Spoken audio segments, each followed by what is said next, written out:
Hello everyone, welcome you all on my YouTube channel future mentor. तो आज के इस वीडियो में हम करने वाले हैं मैथ्स के पोर्शन से पूछे जाने वाले कुछ इंपॉर्टेंट क्वेश्चंस को जो कि वेरियस एग्जामिनेशन में पूछे जाते हैं। लेकिन स्पेशली आज जो हम कर रहे हैं वो बीपीएससी टीचर एग्जामिनेशन के लिए कर रहे हैं। तो आइए हम देखते हैं एक एक क्वेश्चन को, और क्वेश्चन को मैं हिंदी में भी डिक्टेट कर दूंगी ताकि आपको जो हिंदी वाले स्टूडेंट हैं उनको ईजिली समझ आए। तो सबसे पहले क्वेश्चन हमें दिया गया टाइम एंड डिस्टेंस से, and the first question is a girl travelling at a speed of 126 kilometre per hour and reaches her destination by 0.5 hour late. If the girl increases her speed by 18 kilometer per hour, then she will reach the destination 0.1 hour late. Find the total journey. ठीक है, एक लड़की है जो कि 126 kilometre per our की speed से अगर चलती है तब भी वो अपने गंतव्य स्थान पे 0.5 आवर लेट पहुंचती है, मतलब आधा घंटा लेट से पहुंचती है। अगर वह अपनी स्पीड को 18 किलोमीटर पर आवर से इंक्रीज़ कर देती है तब भी वह 0.1 आवर लेट पहुंचती है। तो हमें फाइंड आउट करना है टोटल जर्नी, मतलब टोटल डिस्टेंस उसने कितना कवर किया। ठीक है, अब ऐसे क्वेश्चन में सबसे पहला अप्रोच हमारा क्या होना चाहिए कि अगर कंडीशन आपको दिया गया है दोनों लेट लेट का, ठीक है, या फिर दोनों अर्ली अर्ली का, मतलब दोनों ही केस में क्या हमें दिया गया कि दोनों ही केस में वो लेट पहुंचती है। तो अगर लेट लेट है और अर्ली अर्ली है, सेम लिखे हुए हैं, तो वहाँ तो कर देना है माइनस। लेकिन अगर फर्स्ट केस में अर्ली है और सेकंड केस में लेट है, या फिर फर्स्ट में लेट है और सेकंड में अर्ली है, तो करना होता है प्लस। तो सबसे पहले आपको ये याद रखना है। आप साथ में स्क्रीनशॉट भी लेते रहना या फिर आप नोट डाउन करते रहो। ठीक है, इसके बाद हमें करना क्या होता है कि मैंने अभी आपको क्या बताया कि हमें माइनस करना है। तो ये है क्या एक्चुअली में टाइम, तो एक टाइम को हम T1 कंसीडर कर लेते हैं और दूसरे को हम T2 कंसीडर कर लेंगे। इन दोनों को करना है हमें माइनस। अब आपको पता है कि जो टाइम होता है वो किसके इक्वल होता है, डिस्टेंस अपॉन स्पीड के इक्वल होता है। तो फर्स्ट केस में जो हमारे पास डिस्टेंस है वो फर्स्ट केस में जो हमारे पास डिस्टेंस है वो हमें गिवन नहीं है। तो T1 हमें डिस्टेंस नहीं गिवन है, तो हम डिस्टेंस को एज इट इज़ रहने देंगे। और स्पीड क्या है हमारे पास 126, तो यहाँ हम लिख देंगे 126।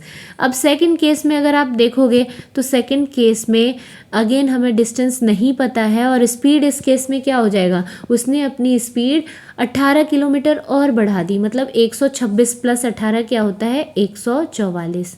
ये दो केस बन गए। अब आपको पता है कि करना क्या है, हमें टाइम को माइनस। तो हम क्या करेंगे, 0.5 में से किसको माइनस करेंगे, 0.1 को। यही दो टाइम हमें दिया गया है ना, 0.5 आवर और 0.1 आवर। और जब अगर हम टाइम को माइनस कर रहे हैं तो ये वाला भी तो आपस में माइनस होगा, क्योंकि ये टाइम के इक्वल ही है। तो हम इसको भी कैसे लिख सकते हैं, D/126 माइनस D/144। आपने किया क्या है, T2 आपने T1 माइनस T2 किया है। ठीक है, अब इन दोनों का ले लो एलसीएम।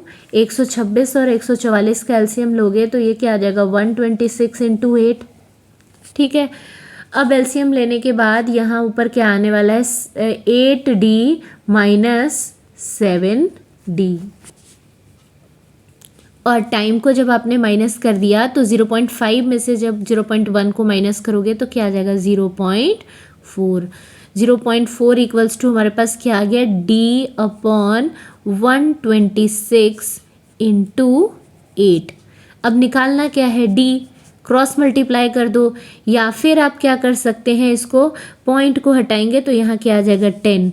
तो ये क्या आ गया हमारे पास, 10D इक्वल्स टू 126 × 8 × 4। क्या होगा यहाँ क्रॉस मल्टीप्लाई, तो इसके साथ ये मल्टीप्लाई होगा और D के साथ 10 होगा। अब D की वैल्यू कैसे निकालेंगे, तो अपॉन में हम लगा देंगे 10।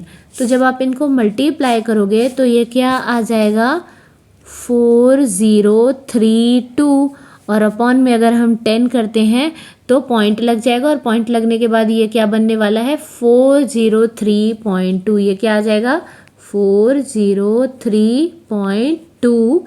और ये किस में डिस्टेंस आएगा, हमारा किलोमीटर में। तो ऑप्शन नंबर ए जो है इसका करेक्ट आंसर है। अब आइए हम देखते हैं सेकंड क्वेश्चन को। तो सेकंड क्वेश्चन एक्चुअली मैंने टाइप नहीं किया है क्योंकि क्वेश्चन सही से टाइप नहीं हो रहा था, तो बट मैं क्वेश्चन आपके सामने लिखती हूँ। Which of the following fraction is smallest, और फ्रैक्शन कुछ आपको इस तरीके से दिया गया रहेगा 13/14, 14/15, 15/16, 16/17।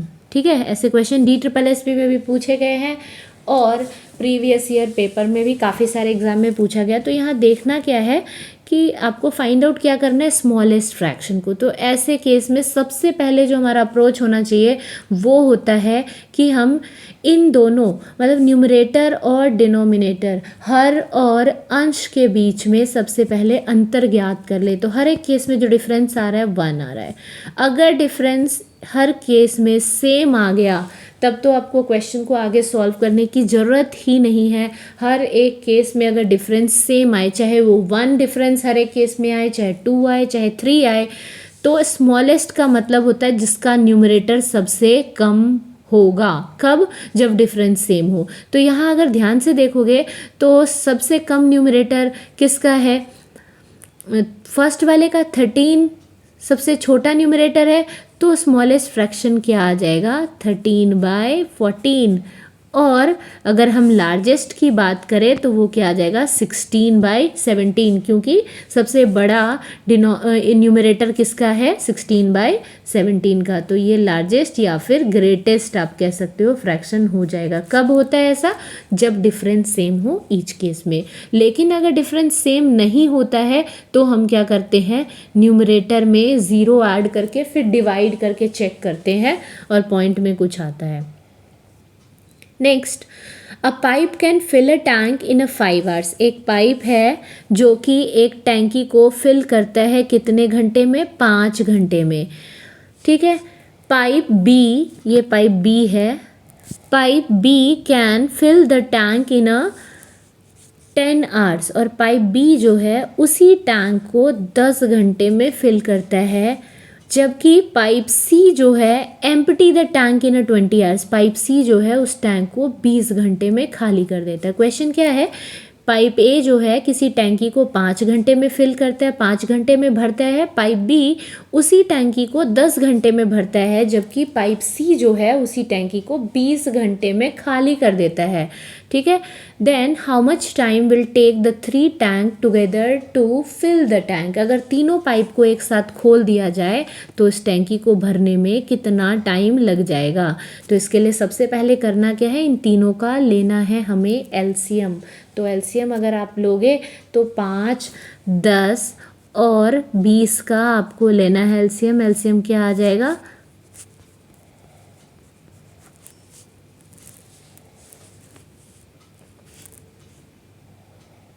क्या आ रहा है एलसीएम आपका 40। ये कितनी बार में जाएगा, 5 से 40 8 टाइम्स में।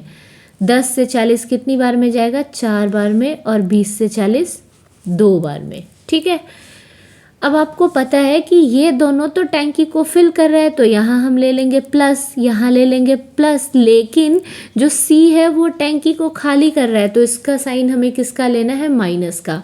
अब हमें क्वेश्चन में क्या दिया गया कि तीनों को एक साथ खोल दिया जाए। तो तीनों अगर एक साथ खुलेंगे तो तीनों कितने यूनिट को फिल करेंगे, तो देखो ये दोनों मिलके तो 12 यूनिट फिल कर देगा, लेकिन ये जो है 2 यूनिट क्या है, कम कर देगा। तो टोटल एक्चुअली में कितना यूनिट भर रहा है 1 घंटे के अंदर, सिर्फ 10 यूनिट। क्या हो रहा है, 8 + 4, लेकिन जो खाली करने वाला टैंक का हम क्या कर देंगे, माइनस। ठीक है, तो 10 यूनिट फिल हो रहा है 1 घंटे में। तो हमसे पूछा जा रहा है कि 40 यूनिट कितने घंटे में फिल होगा। तो 40 यूनिट कितने घंटे में फिल होगा, इससे जब आप डिवाइड करोगे तो आपको पता लग जाएगा। तो 40 से जब हम 10 को डिवाइड कर देंगे तो हमें पता लग जाएगा कि पूरी टैंकी जो है वो कितने घंटे में फिल होगी, 4 आवर्स में, 4 घंटे में। क्लियर है। अब हम देखते हैं नेक्स्ट क्वेश्चन को। टीना alone can do a piece of work in a 12 days. Meena alone can do the same work in a 15 days. टीना जो है किसी काम को अकेले 12 दिन में करती है. टीना किसी काम को अकेले कितने दिन में करती है? 12 दिन में. और जो उसकी फ्रेंड है मीना, वो उस काम को, सेम काम को 15 दिन में करती है. Tina and Meena undertook to do this work for ₹18,000. और टीना और मीना ने मिलके किसी काम को 18,000 में ले लिया करने के लिए, ठीक है ना. Then how much amount will Meena get if they work together. अगर दोनों साथ में मिलके काम करेंगे तो मीना का शेयर कितना होगा, ये आपसे पूछा गया. तो क्वेश्चन में क्या दिया गया है कि टीना उस काम को 12 दिन में कर रही है और मीना उस काम को 15 दिन में कर रही है. तो सबसे पहले हम यहाँ से इन दोनों का एलसीएम ले लेते हैं. 12 और 15 का एलसीएम क्या हो जाएगा? 60. ठीक है. अब 12 से ये कितनी बार में जाएगा? 5 बार में. और ये 15 से 4 बार में. ठीक है. अब ये जो टोटल काम जो है वो कितना हो गया आपका? ये दोनों मिलके जो काम कर रहे हैं और उसके लिए उनको टोटल अमाउंट कितना मिल रहा है? तो 18,000. 18,000 किस काम के लिए? इन दोनों के काम के लिए. तो दोनों का काम कितना है? 9 यूनिट. अब हमसे पूछा क्या गया है? किसका निकालना है? मीना का. तो मीना का जो ये आप निकाल रहे हो वो उसकी एफिशिएंसी क्या आ रही है? 4. 4 से कर देना है आपको मल्टीप्लाई. पहले हम इसको सॉल्व कर लेते हैं. 9 से कितनी बार में जाएगा?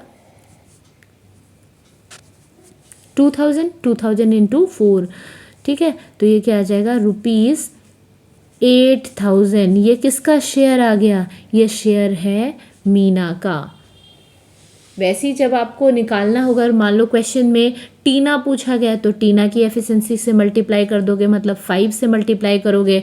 तो 5 से अगर 2000 को मल्टीप्लाई करेंगे तो क्या आ जाएगा? ₹10,000. तो देख लो, आप ध्यान से देख सकते हैं कि टोटल 18,000 रुपये थे, जिसमें टीना का शेयर क्या आया? 10,000 रुपये और मीना का शेयर क्या आया? 8,000 रुपये. निकाला कैसे? तो 18,000 को किससे डिवाइड किया? क्योंकि 18,000 दोनों को मिला के मिल रहा है, इसलिए दोनों के काम को मिलाएंगे तो कितना यूनिट आ रहा है? 9 यूनिट. तो 9 से पहले हम इसको डिवाइड कर लेंगे और फिर जिसका निकालना है उसकी एफिशिएंसी से मल्टीप्लाई कर देंगे तो हमें हर एक पर्सन का शेयर मिल जाएगा. अब हम देखते हैं नेक्स्ट क्वेश्चन को. If P and Q completed a work together and were paid ₹1080, 1080 and ₹1440 respectively. अगर P और Q किसी काम को करते हैं तो P को कितना मिलता है? 1,080 रुपये. और Q को कितना शेयर मिलता है? 1,440 रुपये. If P can do the entire work. अगर P पूरे काम को 20 दिन में कर रहा है, then in how many days did they take to complete the work together. अब P मान लो उस काम को अकेला 20 दिन में कर रहा है, तो कितने दिन में दोनों मिलकर काम करेंगे? तो यहाँ तो हमें कुछ दिया नहीं गया, हमें दिया गया है क्या? वेजेस हमें दिए गए हैं. तो जब वेजेस हमें दिए गए हैं तो हम सबसे पहले वेजेस का रेशो फाइंड आउट कर ले ताकि हमारे लिए इजी होगा. तो इसको अगर आप काटोगे तो ये क्या आ जाएगा आपका? 3:4. कैंसिल आउट करके आप देख लेना. अगर पैसे, और आपको एक चीज़ पता होना चाहिए कि पैसे और एफिशिएंसी का अनुपात जो होता है वो सेम होता है, रेशो सेम होता है. तो वेजेस का रेशो अगर 3:4 आ गया तो एफिशिएंसी भी क्या आ जाएगी? 3:4 आ जाएगी. अब जब हमारे पास एफिशिएंसी आ गया तो MDH फॉर्मूला यूज़ करो और इसको फाइंड आउट कर लो. तो हम क्या करेंगे? P मैन, जैसे MDH मैन इंटू एफिशिएंसी करके करते हैं ना, वैसे P, और P कितने दिन में काम कर रहा है? तो 20 दिन में. उसी काम को अब कौन करने वाला है? तो P और Q दोनों मिलके. तो यहाँ पे मैन में क्या आ जाएगा? P और Q दोनों. और डेज तो हमें पता ही नहीं है, टाइम हमें नहीं पता है, तो T की जगह हम क्या मान लेंगे? T. अब आपको आगे क्या करना है? अब यहाँ से उठा लो P की एफिशिएंसी. P की एफिशिएंसी क्या आई थी? 3. तो 3 × 20 equals to P plus Q. P plus Q मतलब 3 + 4 क्या आ जाएगा? 7 × T. 20 से 3 को करोगे 60, इधर आ गया क्या? 70. निकालना क्या है? टाइम. टाइम क्या आ जाएगा 60/7। 60/7 डेज में ये P और Q दोनों मिलकर काम करेंगे। अगर इसको आप फर्दर और सॉल्व करना चाहते हैं तो ये क्या आ जाएगा सॉल्व होके 8 होल 4/7, यही आएगा ना डेज। तो आपने देख लिया इस तरीके के क्वेश्चन को हम किस तरीके से कर सकते हैं। आज मैंने जो भी क्वेश्चन पिक किया है, आप कोई भी पेपर उठा के देखना, DSSB का या SSC वगैरह का, हर जगह आपको कुछ क्वेश्चन जो है कॉमन मिलेंगे। मतलब हर एक टॉपिक से ऐसी क्वेश्चंस पूछे जाते हैं, तो आप हर एक क्वेश्चंस की प्रैक्टिस करें। Now the next question is a sum of rupees 25,500 is to be paid back in a 2 equal annual installment। अभी आपने देखा वेजेस से रिलेटेड क्वेश्चंस को, अब हमारे पास जो क्वेश्चन है वो इंस्टॉलमेंट से रिलेटेड क्वेश्चन है।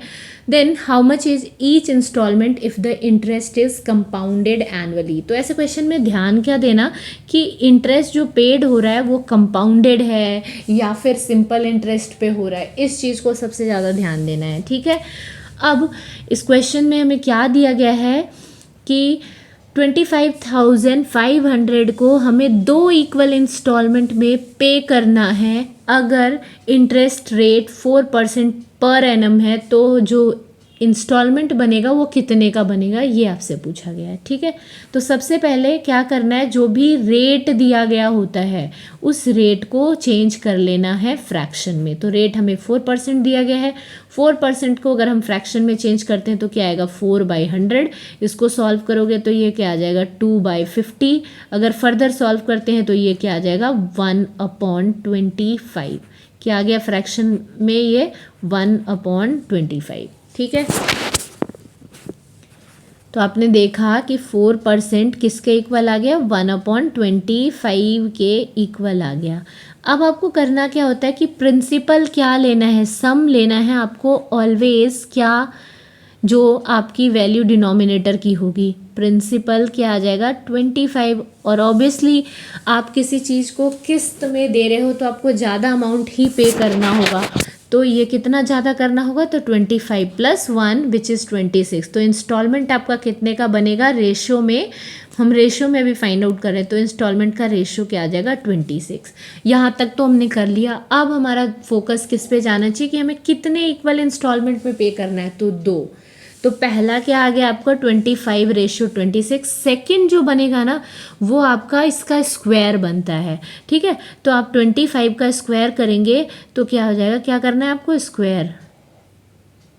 एक्चुअली यहाँ लिखने के लिए बहुत ज़्यादा स्पेस नहीं है, तो आप साथ में स्क्रीनशॉट ले सकते हैं या नोट कर सकते हैं। तो 25 का रेशो क्या है 625 और 26 का रेशो क्या आ जाएगा 676।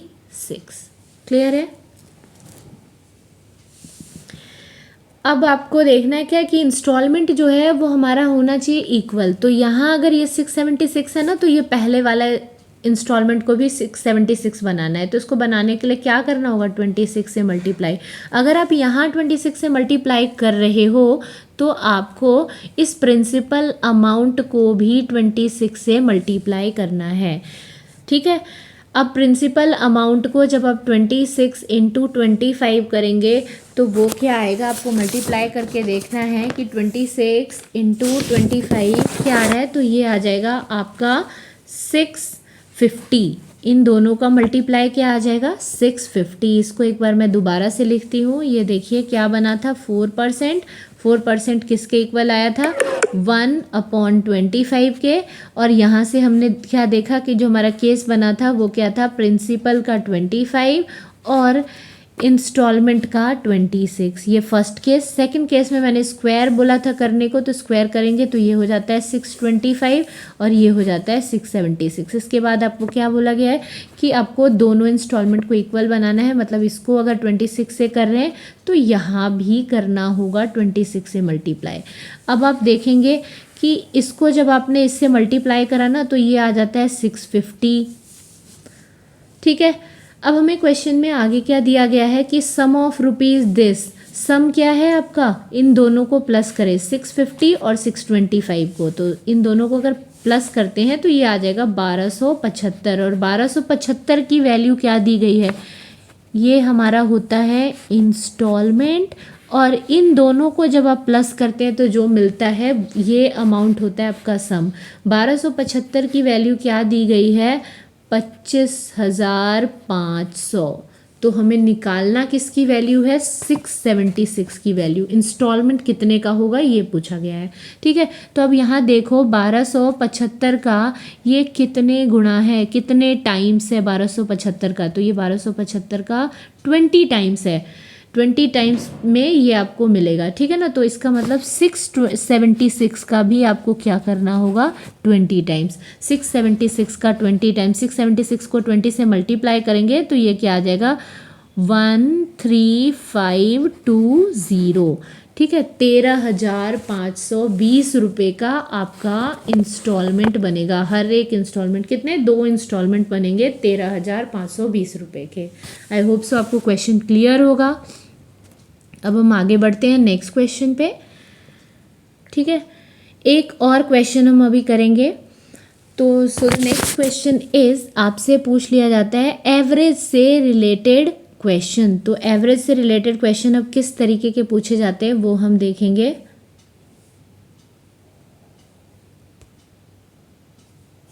सपोज अगर आपको दिया गया है find the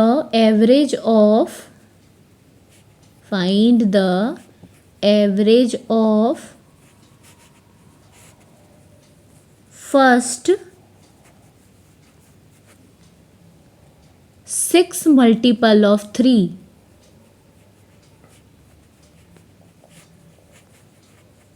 ठीक है।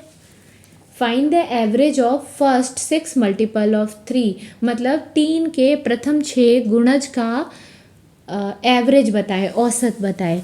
तो आपको पता है कि 3 के जो 6 मल्टीपल होंगे, फर्स्ट 6 मल्टीपल क्या होंगे, 3, 6, 9, 12, 15 और 18 यही होंगे।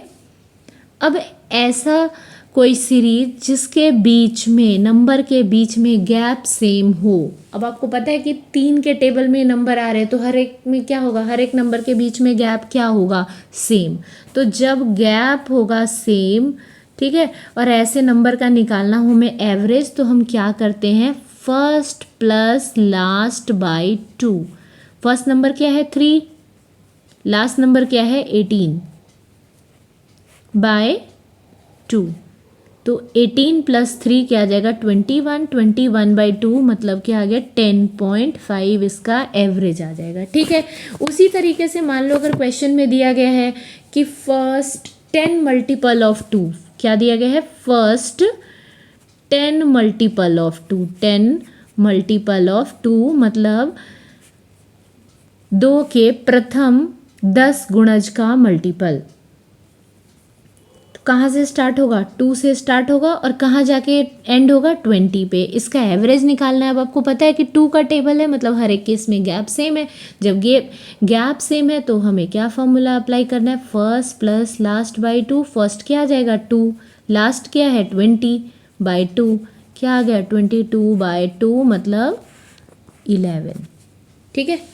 तो ये थे कुछ इंपॉर्टेंट क्वेश्चंस वेरियस टॉपिक से। आई होप सो आप सभी को क्वेश्चन अच्छे से समझ आया होगा और ये वीडियो पसंद भी आया होगा। अगर वीडियो पसंद आया तो प्लीज़ वीडियो को लाइक करें एंड चैनल को सब्सक्राइब करें और ज़्यादा से ज़्यादा लोगों के साथ वीडियो को शेयर करें सो डैट मैक्सिमम लोगों को इस वीडियो के थ्रू बेनिफिट मिल पाए। Thanks for watching this video. Thank you all.